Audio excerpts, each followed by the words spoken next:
Give me that green light. Give me that Greenlight Maine. Give me that green light. Give me that Greenlight Maine. Give me that green light. Give me that Greenlight Maine. Give me that green light. Give me that Greenlight Maine. Good evening. Welcome to Greenlight Maine. I'm your host, Julene Gervais. Thank you so much for joining us tonight. There is so much intense competition this season, so tough to call the winner of each matchup. Even the judges have said it could have gone either way. We would like to thank you at home for all your feedback, and please continue to do so online tonight as we take one step closer to finding out which Maine company will capture the $100,000 cash prize. We now have 13 all-seasoned entrepreneurs running the most talked about startups in the state of Maine. They each receive their own mentoring round to help them grow their business and get to the next level of competition. And tonight, we would like to welcome our finalist, Nate Barr from Zootility Tools. And we also have an experienced panel of mentors from around the Maine business community, which we will talk to in a little bit. But first, congratulations. Thank you so much for coming back. What have you been up to the last few months? Sure, thanks. Great to be here. We've been really busy trying to keep up with our holiday sales. At the end of each year, there's a tsunami of business that comes our way, and it's a challenge to meet it all, which is one of those good problems to have. That's right. That is a great problem to have. Well, it's good to have you back. And I remember you did such an awesome job on your pitch. Oh, thanks. And we're going to play that again for the sake of the mentors who have not seen it yet, and maybe for you at home who have missed it as well. So let's have a look. Thanks.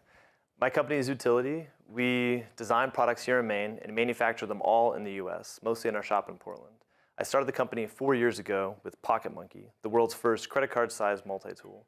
Since then, I've designed the world's first credit card-sized folding knife, a series of over 100 bottle openers, and a line of jewelry. I'm here today to pitch our latest product, Tori, tool jewelry. This is exciting because it's not just a new product, it's an entirely new product category. It started when my wife, Bryn, asked how she could carry my tool designs on her better. She pointed out that dresses don't have pockets, jeans are too tight, and a purse is never big enough. After several months of design work, the result is a pendant necklace that carries up to 16 tools. The pieces are thin and stackable so that from the front you don't see them, and you can remove any piece without taking the necklace off, yet the patent-pending design clamps them tight so they won't fall off as you wear it. There's also a chevron shape, which is currently a trend in the fashion, but that doubles as a great lever to use for the tools. The base model has a bottle opener, two different sizes of screwdrivers, a box cutter, and you can expand it to have up to 4 different sizes of additional screwdrivers, 8 hex or Allen keys. And in the future, I hope to design some additional tools that can be added to any necklace.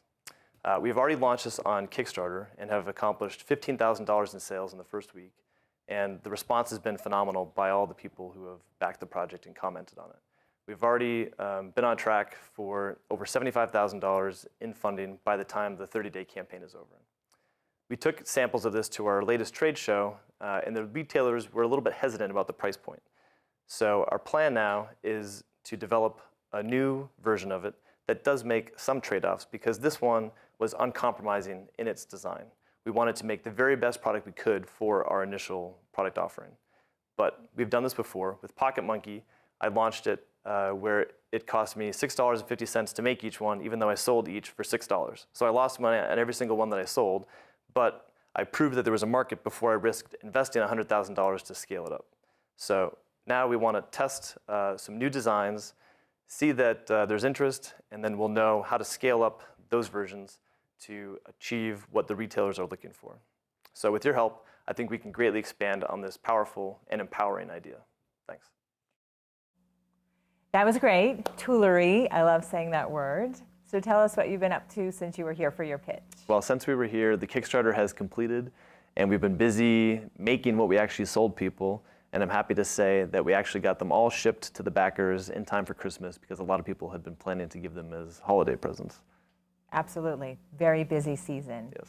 Now I'd like to introduce our mentors, which I'm going to call out by first name only, because a good idea can come from anybody, any field of expertise, and we're going to get into their backgrounds later where they will become a resource to Nate and Zootility. But first we have Peter. Welcome. How do you do? Really nice to be here. Nate, I'm looking forward to hearing more about your entrepreneurial challenges and how we might be able to help you. And then in the middle, we have my friend Jamie. Welcome. Thank you. And Nate, I really enjoyed watching your spot on jewelry, and I'm looking forward to learning more because I love jewelry, and I have a lot of friends and family members who love jewelry as well. So I definitely want to find out more. And finally, we have Joe. I'm pleased to be here, and I am very excited to see new manufacturing businesses growing in Maine, so I'm really hoping that we can help you. Excellent. We've got to take a quick break, but when we come back, we're going to have a strategy session and then take a deep dive into Zootility Maine and how he can raise his business to the next level. Don't go away. We'll be right back. Greenlight Maine would like to thank the Maine Department of Economic and Community Development, the Maine DECD, helping businesses and communities prosper.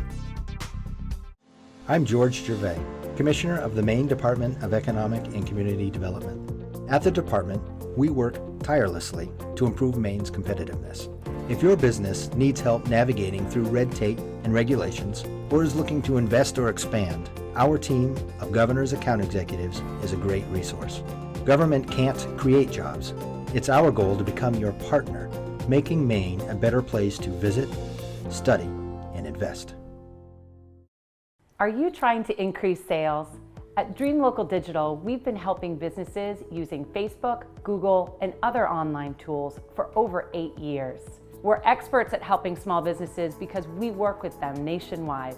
Dream Local publicizes the important part of me and what I stand for and what Archers is about. We'd love to help you grow your business as well. Give us a call today.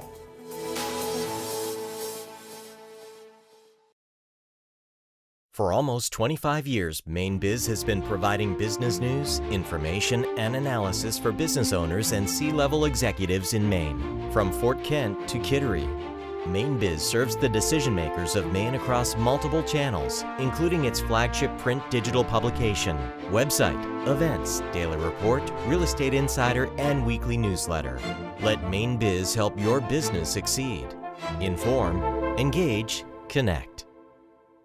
Please join us to find vital information on our website at greenlightmaine.com and be a part of our vibrant community on Facebook, Instagram, and Twitter. Together, we're building Maine's future, one dream at a time. Welcome back to Greenlight Maine. Each of our finalists gets their very own mentoring round to take their business to the next level. We are here from Nate Barr from Zootility Tools. And what would you like to focus on? So what is your growth challenge that you want to talk about with the mentors? Sure. Our business sees a lot of seasonality. We do as much revenue in the fourth quarter as we do in the other 3 quarters combined, which when we try to have lean manufacturing and make everything on demand is a challenge. So the path forward that we've identified is to use the manufacturing capabilities that we've set up, because we make everything in the US in our shop in Portland. We want to use that manufacturing capability to manufacture other laser cut and laser engraved products for other industrial needs. So my question is, how do we grow that revenue stream without losing focus on our existing products? Okay, we're going to start the questions with Peter, so we can find out some more information. Sure. So Nate, is your manufacturing a unique ability of the company, or is the marketing of the product a unique ability of the company? Both. Our technology is pretty unique. It's not to say that no one else out there has it, because we purchased these machines from other USA machine manufacturers, but they're not typically used for consumer products. They're normally used for medical device manufacturing. They're very high precision, small part machines that we have used kind of for the maker movement, and that's pretty unique. And it enables us to have such unique products that then we can market them effectively. So that's why I say kind of both. Are there extensions to fill in the seasonal gaps, to create products that are off the, that are in the seasons where you have less volume demand? That's a good point. One thing we have been focusing on is our line of knives, because that's more for the outdoor market. People buy them for themselves just as much as they do as a gift. So in that sense, All summer, there's a good demand for those products. But what we've also seen are people throughout Maine and New England coming to us asking if we can laser cut prototype parts or medical device components for them because they've been having trouble getting other manufacturers to pay attention to their jobs. So we have been already doing some contract manufacturing. So we would like to try to grow that where it's not our own products, it's someone else's. Jamie. So Nate, how are you finding those other businesses that can use your services? You said they're coming to you, but are you reaching out, and how are you doing that? We have not reached out at all yet. So far, it's all been people coming to us. One thing I was looking at is there's a design and manufacturing show down in Boston every year that when I was a design consultant, I used to attend to see what services were out there. So I know a lot of other people, in that field would be there looking for this kind of service. So that would be one way to get in front of people. But I'm open for hearing what you guys might know about that would be a good fit for us. There are two organizations that we can talk about that you definitely would like to connect with, Manufacturing Extension Partnership and Manufacturing Association of Maine.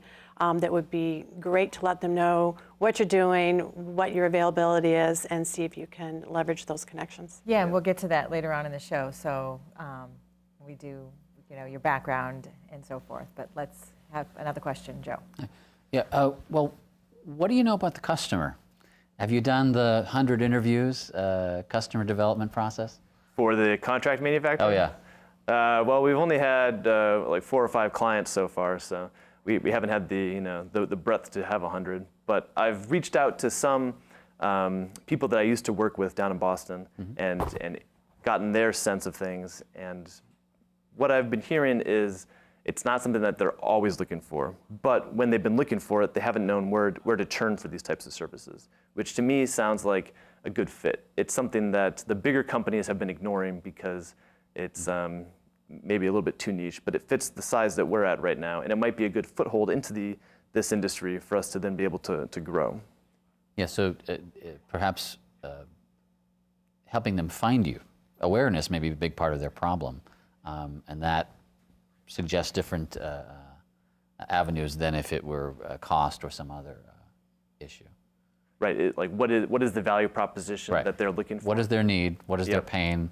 Yep. What is it that you can offer them? And how do you connect to them, right? Okay.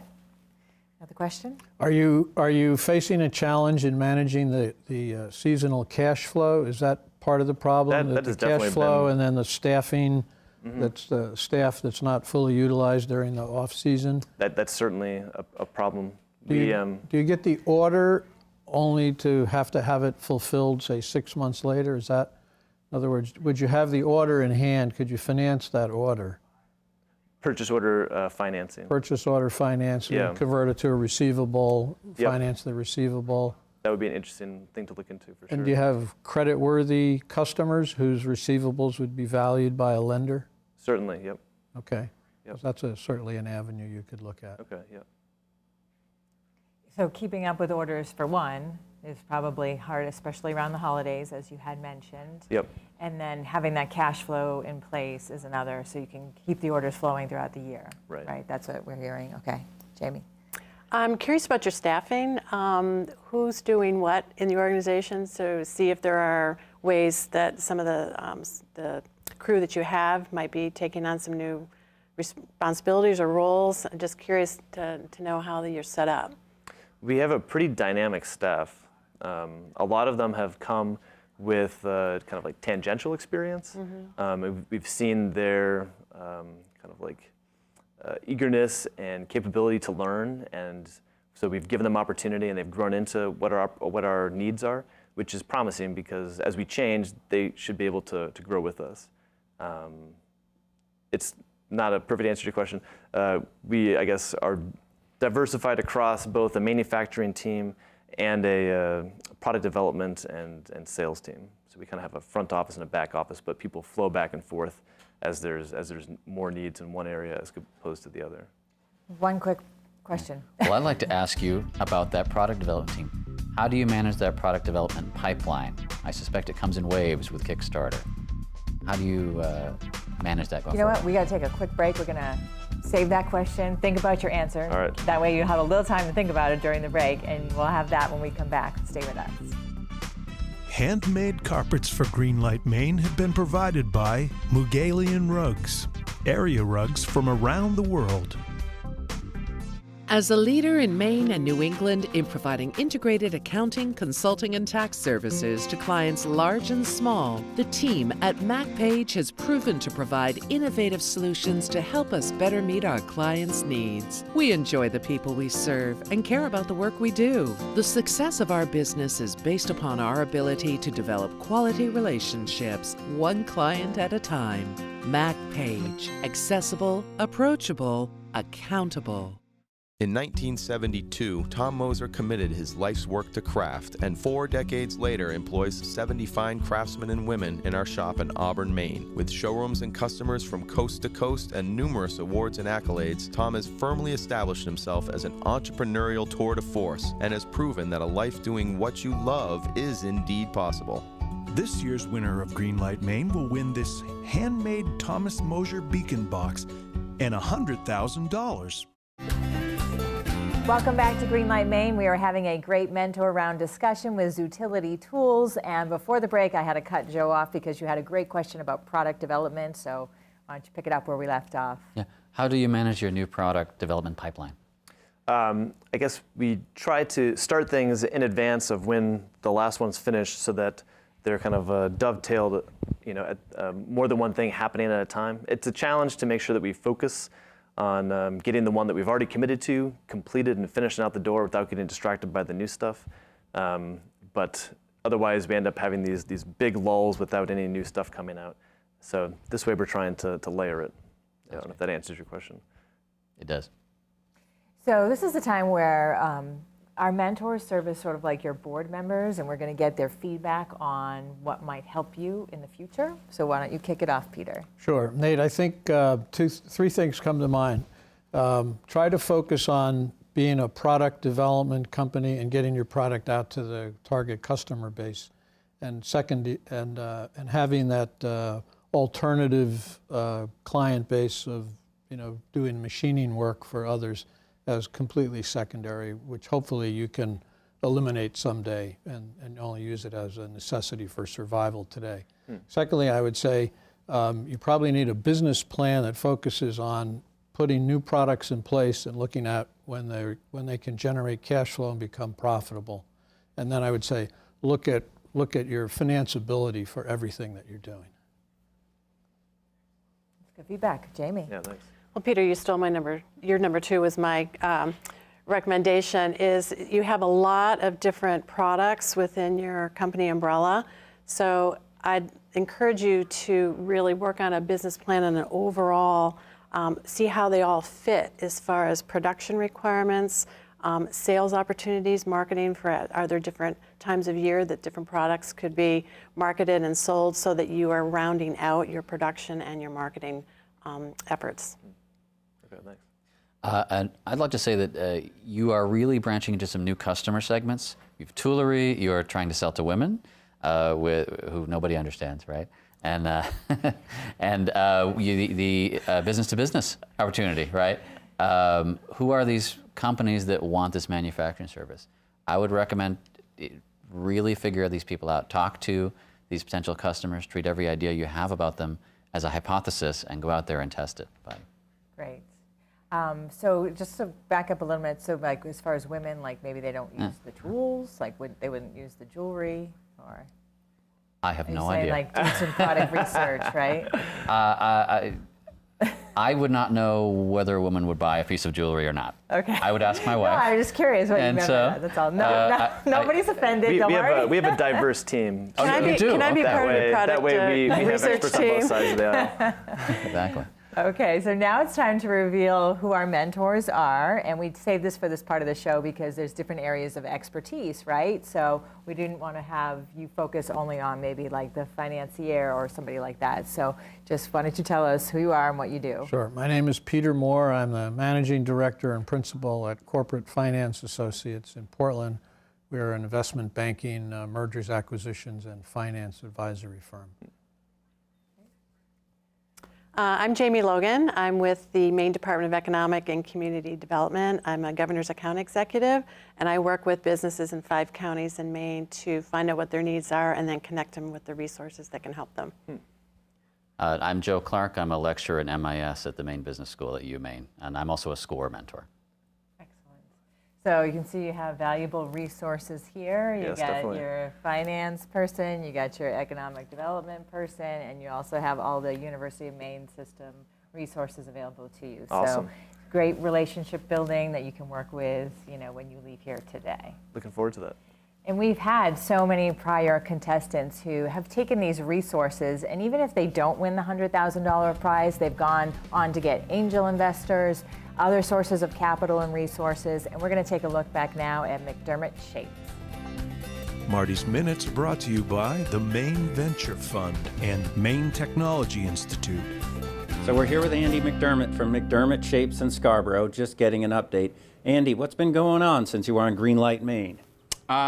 We've just been plugging away. My brother and I have been really busy. We just got through a really active hurricane season in September in Maine, so we saw custom board sales go through the roof, and we've just been grinding away.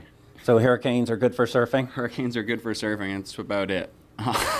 Tell me kind of what's the magic. I'm sort of an amateur surfer myself. What's the magic of surfing here and what you do at McDermott Shapes? I guess the magic of what we do here is custom boards. We really specialize in making a board like for you, and not just making any board. Really working on with the surfer on where they surf and what conditions they like and what they want to do when they're surfing on the wave, and make something that's special for them, whether it's the right color, green, or it's just a special shape, or whatever speaks to each surfer. Have you had an effect of being on the show? Has it brought more awareness to what you do? People mention it. They say saw you on TV, and I think it's always good more than anything just to keep your head focused and moving forward and not just staying in the same thing like I'm doing right now, doing the same thing. But when we were on Greenlight, we had a real focus on what's the next step of your business.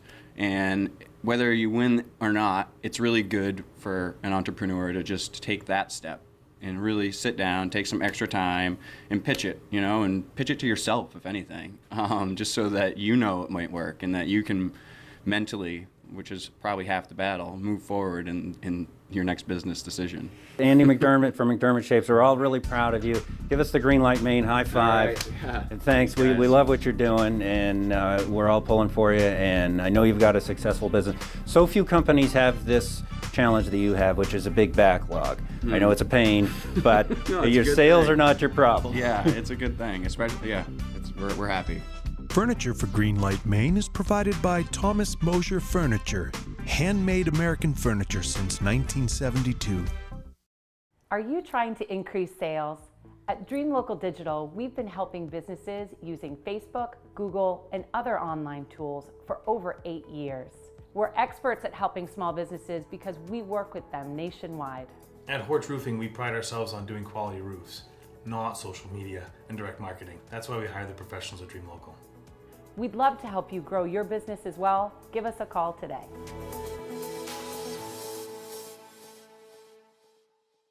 Thomas College believes in innovation. From the Harold Alfond Institute for Business Innovation and our Center for Innovation in Education to 3-year undergraduate degrees and accelerated graduate programs in business, cybersecurity, and criminology, innovation is in our DNA. Money Magazine ranks Thomas 23rd in the nation for value, and our Guaranteed Job program backs that up. Thomas College, personal, practical, guaranteed. Thomas College is a proud sponsor of Greenlight Maine. I'm George Gervais, Commissioner of the Maine Department of Economic and Community Development. At the department, we work tirelessly to improve Maine's competitiveness. If your business needs help navigating through red tape and regulations, or is looking to invest or expand, our team of governor's account executives is a great resource. Government can't create jobs. It's our goal to become your partner, making Maine a better place to visit, study, and invest. Broadcast facilities provided by NESCOM, the New England School of Communications at Husson University. Welcome back to Greenlight Maine. We've had a great discussion here with Nate from Zootility Tools. This has been a lot of information to absorb, I know, but any key takeaways on where you're going to go from here? Well, I like the idea of being able to find a way to manage the seasonality through our existing products or through new products, because that is what we know how to do best, come up with innovations and bring them to market. We have done the industrial manufacturing, but maybe that is just a good crutch until we get to even a larger, more stable space. So that'd be interesting to see what's the right balance and the right answer there. Sure. Okay. Final thoughts. Nate, I think you ought to focus on what's your unique ability and have that business plan really hone in on the unique ability of you and your team, and then build the financing structure around that. Okay. Nate, I think there are a lot of resources available to help you with all your needs. And the ones we talked about with your manufacturing, looking for other companies that can use your services for the short term. Again, a couple of the resources we mentioned earlier, I'd be happy to talk to you about and connect you with them. And I think there's so much potential to cross-promote between the tools and the jewelry.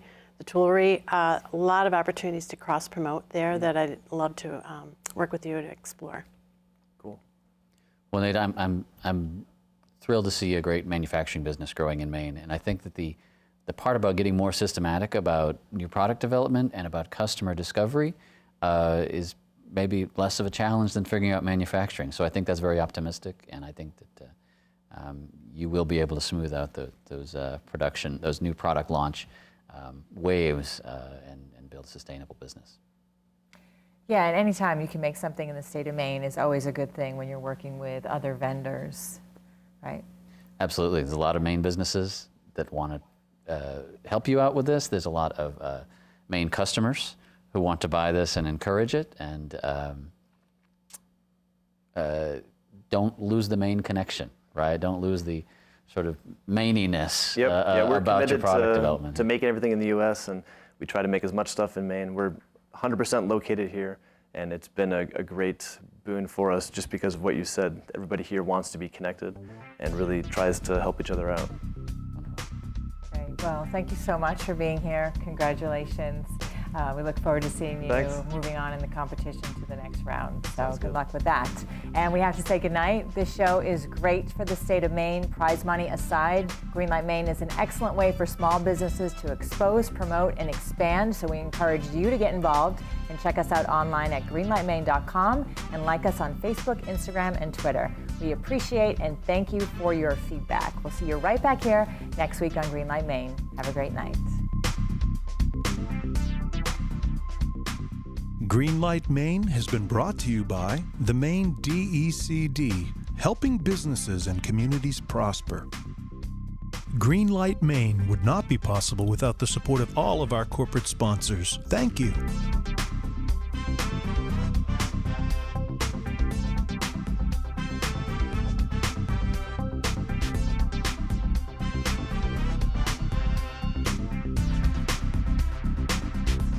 Greenlight Maine has been a paid-for presentation by the Portland Media Group.